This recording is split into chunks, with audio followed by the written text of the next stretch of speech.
Hi guys. ഇപ്പം ഇൻസ്റ്റാഗ്രാമിലൊക്കെ എല്ലാവരും കണ്ടു കാണുമല്ലോ, കൊല്ലത്ത് ആർ.കെ വെഡിങ് മാൾ ഓപ്പൺ ആയത്. ആസ് യൂഷ്വൽ ഞാൻ ഏത് ഷോപ്പ് തുറന്നാലും ഞങ്ങൾ അതിൻ്റെ പിറ്റേ ദിവസം ഞാൻ അവിടെ പോയിരിക്കും. പർച്ചേസിനൊന്നും പോയില്ലെങ്കിലും ചുമ്മാ അവിടെ പോയി വായി നോക്കാമല്ലോ. അങ്ങനെ ഞാൻ ഇവിടെയും എത്തി. ആർ.കെ വെഡിങ് മാൾ കാണുന്ന കണക്കല്ല അടിപൊളി സംഭവമാണ്. അങ്ങനെ ഞങ്ങൾ അവിടെ ചെന്നപ്പോൾ വണ്ടി പാർക്ക് ചെയ്യാൻ അതൊരു ദുരന്തമായിരുന്നു. അത് 1 കിലോമീറ്റർ ദൂരെ പോയി വണ്ടി പാർക്ക് ചെയ്യണം. അങ്ങനെ ഞാനും എൻ്റെ അങ്കിളുമായിട്ടാണ് പോയത്. അങ്ങനെ ഞങ്ങൾ അകത്ത് കയറി. അയ്യോ, നല്ല രസമായിരുന്നു, അടിപൊളി. ലൈറ്റ്സ് കണ്ട് ഞാൻ അന്തം വിട്ടുപോയി. അങ്ങനെ ഞാൻ കുറച്ച് പ്രഹസനങ്ങളൊക്കെ കാണിച്ച് ഫോട്ടോസ് വീഡിയോസൊക്കെ എടുത്ത്.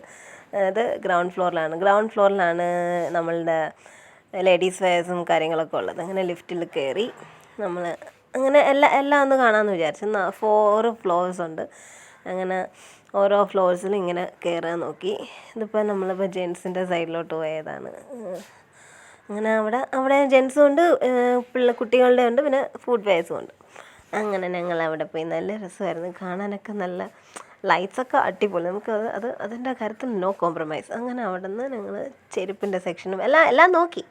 അങ്ങനെ 3rd ഫ്ലോറിലോട്ട് പോകാം. അപ്പോൾ സ്റ്റെയർ കേസ് കയറി പോകാമെന്ന് വിചാരിച്ച് എല്ലാം കണ്ടെന്ന് പോകാമല്ലോ. അങ്ങനെ നല്ല രസമായിരുന്നു. അങ്ങനെ ഇവിടുത്തെ യൂണിഫോം സാരിയും ഉണ്ട്, അല്ലാതെ നമ്മൾ ഫോർമൽസും ഉണ്ട്. നല്ല രസമുണ്ട് കാണാനൊക്കെ. നല്ലൊരു പ്രൊഫഷണൽ ലുക്കൊക്കെ ഉണ്ട് എല്ലാവർക്കും. അങ്ങനെ എല്ലായിടത്തും പോയി കറങ്ങി ചുറ്റി. പക്ഷേ എല്ലാത്തിനും വിലയൊക്കെ കുറവുണ്ട്. കളക്ഷൻസ് ഇച്ചിരി കുറവാണ്. കാരണം എന്ന് പറഞ്ഞാൽ ഇപ്പോൾ നല്ല തുടങ്ങിയല്ലേ ഉള്ളൂ. അപ്പം അതിൻ്റേതായിരിക്കും. അപ്പം ഞാൻ ചോദിച്ചപ്പോൾ പറഞ്ഞു ഇനിയും കളക്ഷൻസ് വന്നോളും, നല്ല തുടങ്ങിയല്ലേ ഉള്ളൂ. അങ്ങനെ ഞങ്ങളവിടെ പോയി. നല്ല കടയാട്ടോ, എനിക്കിഷ്ടപ്പെട്ടു. ഞാൻ പോയതിൽ കാണാനൊക്കെ നല്ല ലുക്കുള്ള ഷോപ്പല്ല, വെഡിങ് മാൾ. അങ്ങനെ എല്ലാം ഉണ്ട്. അതായത് നമ്മൾ ഗ്രോസറി ചെയ്യുന്ന സാധനങ്ങളൊന്നും കിട്ടത്തില്ല, ഇടാനുള്ള ഒരു മനുഷ്യന് വെയർ ചെയ്യാനുള്ള കാര്യങ്ങളും ഒക്കെ ഉണ്ട്. ഈ ലൈറ്റ്സ് ഇങ്ങനെ ഇതെടുത്തപ്പോഴാണ് ആ വര വന്നത്. അപ്പോൾ അത്രയേ ഉള്ളൂ. ഇഷ്ടപ്പെട്ടെങ്കിൽ ലൈക്ക്, ഷെയർ, സബ്സ്ക്രൈബ്. ടാറ്റാ.